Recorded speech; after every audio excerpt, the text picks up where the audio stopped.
नमस्कार, कश्मीरी पंडित कल्चर में मैं उज्जवल हांडू आपका स्वागत करती हूँ। हिंदू धर्म में मनुष्य का जीवन सभी जीवों में से श्रेष्ठ माना गया है, इसीलिए जन्म को भी उत्सव के रूप में मनाया जाता है। यह उत्सव केवल जन्म पर ही नहीं बल्कि हर साल हिंदू पंचांग के अनुसार जन्म के दिन मनाए जाने का विधान है। यह भी एक संस्कार है जिसे वर्धापन संस्कार कहते हैं। यह वर्धापन संस्कार कुछ और नहीं बल्कि कश्मीरी परिवारों में जो हम जन्मदिन पर पूजा करते हैं उसी को वर्धापन संस्कार कहते हैं। यहाँ पर जन्मदिन हम कोशुर पंचांग के अनुसार जन्म के दिन को कह रहे हैं, जो कि लूनार मंथ पक्ष और तिथि से मिलकर बनता है, ना कि ग्रिगोरियन कैलेंडर के अनुसार जो हमारा ऑफिशियली रिकॉर्डेड बर्थडे है उसको नहीं।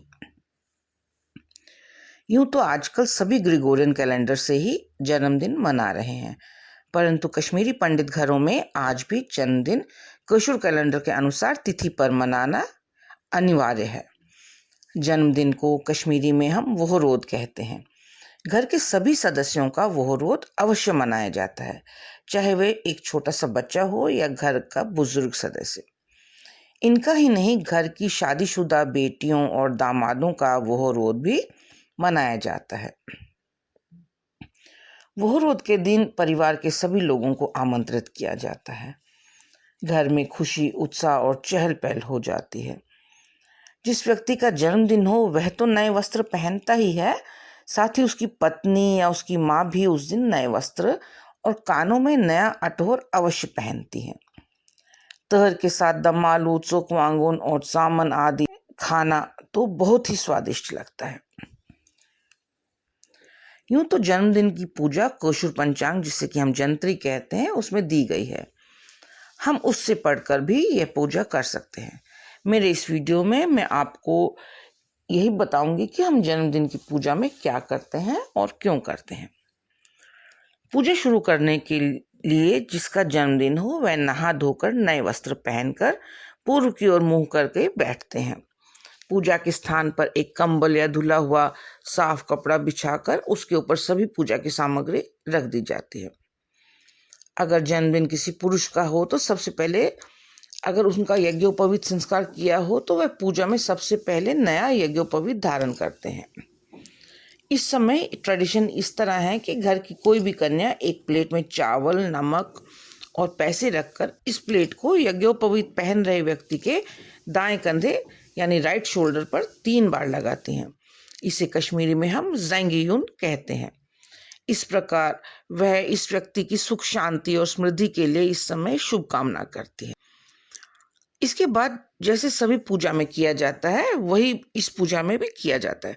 जैसे आचमन करके अपने मन को शुद्ध करना, अपने शरीर पर पानी की छींटे डालकर तन की शुद्धि करना, अपने को तिलक लगाकर प्राणायाम आदि कर पूजा के लिए तैयार होना, जिस स्थान पर पूजा हो वहाँ पर इविल स्पिरिट्स को दूर रखने के लिए भू शुद्धि की जाती है, पृथ्वी और आकाश की पूजा करी जाती है, गणेश जी, गुरुदेव आदि की वंदना करने की जाती है। यानी अब वह इष्ट देव की पूजा के लिए पूरी तरह से तैयार है। पूजा के अगले भाग में वह इष्ट देव का आवाहन कर षोडश उपचार से उनकी वंदना करता है। यहाँ पर मैं आपको बता दूं कि जन्मदिन की पूजा के जो इष्ट हैं वो 7 ऐसे विशिष्ट व्यक्ति हैं जो कि वीर, पराक्रमी और प्रकांड विद्वान होने के साथ ही चिरंजीवी भी हैं, यानी इन्हें अमर होने का वरदान मिला हुआ है। ये 7 चिरंजीवी हैं: अश्वत्थामा, बलि, व्यास, हनुमान, कृपाचार्य, मार्कंडेय ऋषि और परशुराम। इन्हें हम सप्त जन्मोत्सव देवता भी कहते हैं। किसी भी पूजा में जैसे हम देवता की मूर्ति या कलश स्थापित करके उसमें हम उन्हें प्रतिष्ठित करते हैं, उसी प्रकार जन्मदिन पूजा में हम 7 गांठ लगाकर एक नैवेद्य रखते हैं, यानी मौली रखी जाती है। इसमें ही इष्ट देव को हम प्रतिष्ठित करते हैं। ये 7 गांठें इन चिरंजीवी जन्मोत्सव देवताओं को रिप्रेजेंट करते हैं। जन्मदिन पर हम इस नैवेद्य की ही पूजा करते हैं। पूजा संपन्न होने पर आरती करी जाती है।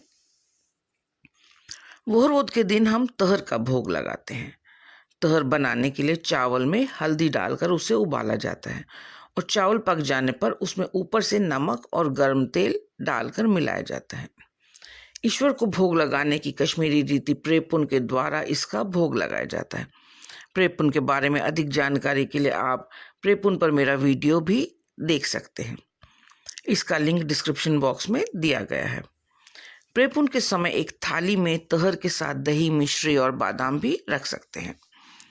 प्रेपुन पूजा संपन्न होने पर मंत्रों से पवित्र किया गया यह नैवेद्य जिसका जन्मदिन हो उसके दाएं हाथ की कलाई में पहनाया जाता है। भोग का कुछ हिस्सा पक्षियों के लिए रखकर थाली में रखी हुई तहर, बादाम, मिश्री, दही आदि जिसका जन्मदिन हो उसे सबसे पहले प्रसाद के रूप में दिया जाता है। इसके बाद घर के अन्य सदस्यों को भी यह प्रसाद बांटा जाता है। उसके बाद इसी थाली में जिसका जन्मदिन हो उसे दमालूद, सामन और जो भी हमने पकाया है वो डालकर खाने के लिए दिया जाता है। उसके बाद ही घर के अन्य सदस्य और मेहमान खाना खाते हैं। प्रसाद के रूप में यह तहर आसपास रहने वाले पड़ोसियों को भी देने का चलन। तो इस तरह कोशोरोहरोद का ये कार्यक्रम पूरा होता है। आपको मेरा ये वीडियो कैसा लगा अपने कमेंट्स यूट्यूब पर ज़रूर लिखें। पसंद आया हो तो शेयर और लाइक करें और मेरे चैनल को सब्सक्राइब करें। एक नए वीडियो के साथ जल्द ही दोबारा मिलती हूँ। तब तक के लिए नमस्कार।